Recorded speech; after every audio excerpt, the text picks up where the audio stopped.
Today I'll be giving you a tour of my M1 Max MacBook Pro desktop setup. Now I've been using the 2021 Space Gray 16-inch M1 Max MacBook Pro with a 10-core CPU, 32-core GPU, 16-core neural engine, 32 gigabytes of unified memory, and 2 terabytes of solid-state storage for about 6 months now, and this thing has been a dream to work with. If you just purchased your M1 MacBook Pro, the first thing I would say, you need a stand. The ability to have the screen raised at eye level relieves a ton of strain on your body. Now for that, I've been using the M stand by Rain. The M stand is made from aluminum, so it is very rugged. The M stand has been perfect for those times I needed to work directly from the MacBook, use the MacBook in clamshell mode, or use the MacBook as a second screen with a display. I've had this stand for a couple of years and it still works like new. The stand is tilted to help relieve wrist and back fatigue, and there's a cutout in the back for cable management. There's even a little compartment space at the bottom so you can place your keyboard or whatever other accessory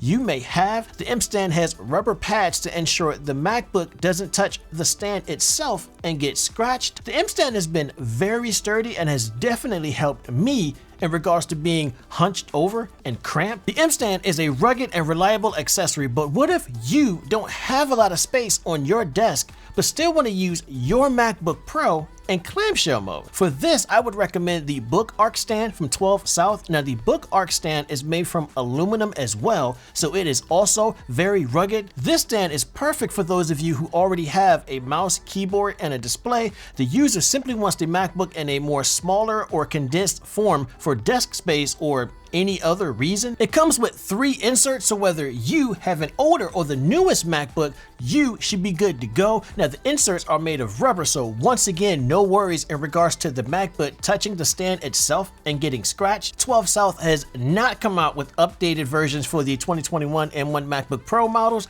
but the version I've been using for years has been working fine. The 2021 M1 MacBook Pros are a little thicker but still fit insert F with very little wiggle room. The Book Arc has been great for saving desk space and getting the MacBook out of the way, but still in a position for good ventilation. The 2021 MacBook Pro has been updated with 3 Thunderbolt 4 ports, an HDMI port, an SD card port, and a headphone jack for high impedance headphones, but it still does not have micro SD support for drone work, USB-A support for accessories, and an Ethernet port for high-speed downloads and uploads. These are ports a lot of professionals use on a daily basis. Now to fix this, I've been using the CalDigit TS4 docking station. Now this docking station has been very hard to find ever since it was launched, but it does come with 18 additional ports that can be used alongside the ports on your MacBook Pro. This gives you a ton of ports that can be used on a daily basis without having to look around for dongles when docked. Now there are other docking stations that work very well with the MacBook, but if you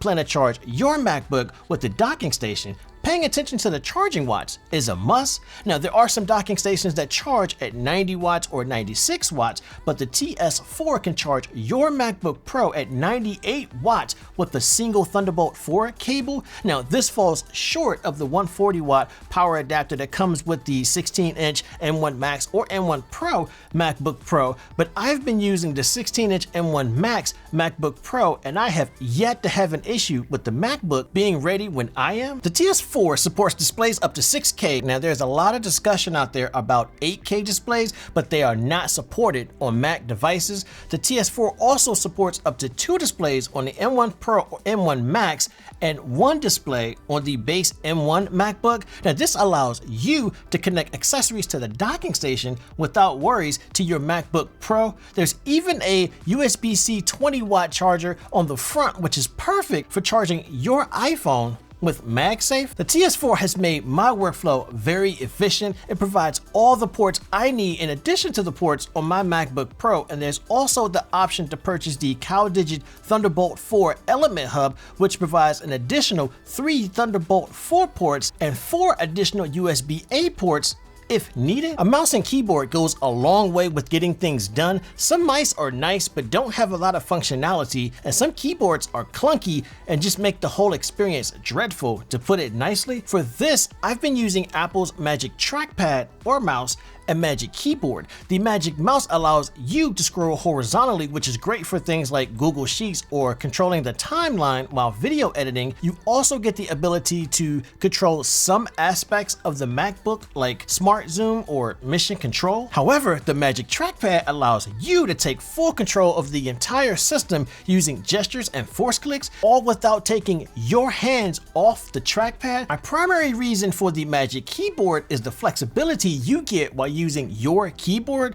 The keyboard easily connects to the MacBook, and Touch ID has come handy way more often than you think it would. Now, there is sign in with Apple Watch, which make things a lot easier, but you can use your MacBook Pro in clamshell mode and still use the sign in and using passwords feature a lot easier with Touch ID. The updated Magic Trackpad and Magic Keyboard come with braided cables, which are a lot more durable than the cables we used to get, and I can't say I've had many issues with Bluetooth on the 16-inch M1 Max MacBook Pro. Both maintain a very low profile, which is good if you intend to be mobile with your trackpad and keyboard. All in all, it's been a really good experience with both. So I've been using Apple's Pro Display XDR, which is an Apple calibrated 6K 1,000,000:1 contrast ratio, 1600 peak brightness, 1000 sustained brightness, 10-bit color, P3 wide color gambit, fully capable of HDR or high dynamic range display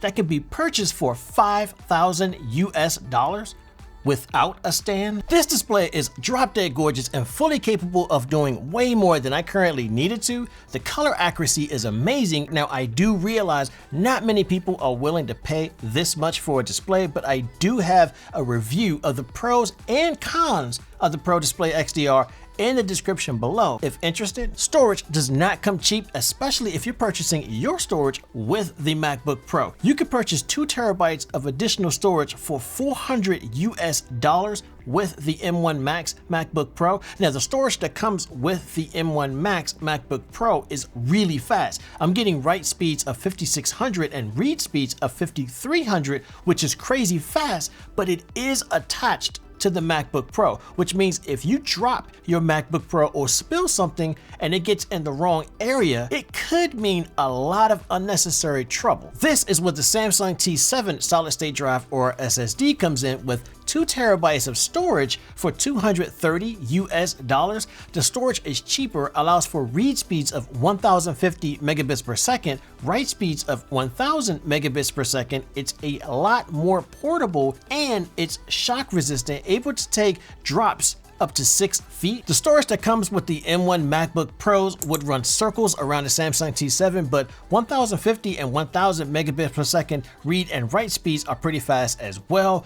Drop the MacBook Pro from 5 feet and you may be at risk for losing your data, or at least would need to hurry up and buy a new MacBook Pro and transfer data pretty quickly. The Samsung T7 is perfect for those of you who need storage and mobility, or maybe for backup purposes. For those times I needed more speed, the LaCie Rugged SSD Pro has been my go-to. Now, this thing has been a workhorse for files when transferring or editing on the go. The LaCie Rugged SSD Pro has up to 2800 read and write speeds, so it is very fast for an external SSD. Transferring files on the go has been very quick, and this thing is very rugged with IP67 water and dust resistance. The LaCie Rugged SSD Pro is also capable of taking drops up to 3 meters. Now, the 2 terabyte SSD will cost you $700 US.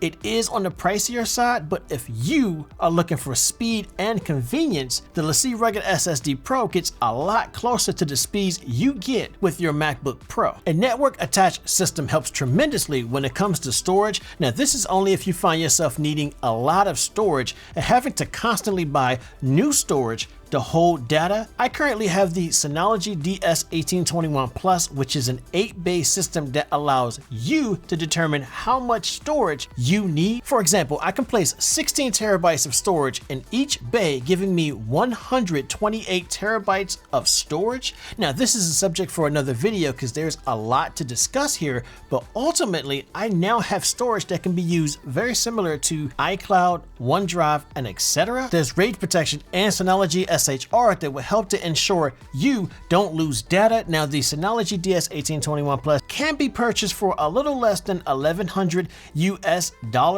without the needed discs, so it may be overkill for the average person. But if you find yourself with a number of external hard drives and you still need more, I would highly consider picking up a NAS for your setup. The MacBook Pro has some really nice speakers, but if you are using your MacBook in clamshell mode or just want a little more out of your speakers when listening to music or watching videos, you're gonna need more than the MacBook Pro speakers. Now, I've been using the Audio Engine A2 Plus speakers for about 5 or 6 years now, and they deliver a nice balanced sound for desktop speakers. Listening to music and watching videos has been very satisfying using the Audio Engine A2 Plus, and the speakers get loud enough to easily fill an entire living room. If you are looking for headphones, of course, Apple's AirPods Max are a great option, but if you're not afraid to take a look over Apple's walled garden, the Bose Noise Cancelling 700 headphones are a really good option alongside your MacBook Pro.